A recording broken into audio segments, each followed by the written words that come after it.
Shaven शरीफ में वापडा hydro electric workers union की जानिब से वापडा की निजकारी के खिलाफ एहतजाजी मुजाहरा किया गया। मुजाहिरीन ने वफाकी हुकूमत से मुतालबा किया है कि वापडा की निजकारी का मामला फौरी तौर पर हल करके वापडा के छोटे बड़े तमाम मुलाजमीन की तनख्वाहों में इजाफा किया जाए और तमाम जायज हकूक दिए जाएं। मजीद देखते हैं रमन वशा की इस रिपोर्ट में। सिंध भर की तरह सेवन में भी वापडा हाइड्रो इलेक्ट्रिक वर्कर्स यूनियन की जानिब से वापडा की निजकारी के खिलाफ एहतजाजी मुजाहरा करके धरना दिया गया।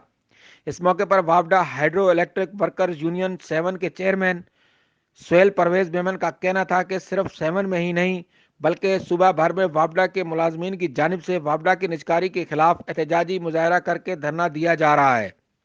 जिसमें मुजाहिरीन ने वफाक हुकूमत से पुरजोर मुतालबा किया है कि वो महकमा वापडा की निजकारी का मामला फौरी तौर पर हल करें और वापडा के छोटे बड़े तमाम मुलाजमीन को तनख्वाहों में इजाफा करके हर वापडा मुलाजिम को सेफ्टी के साथ उन्हें जायज़ हकूक दिए जाएं।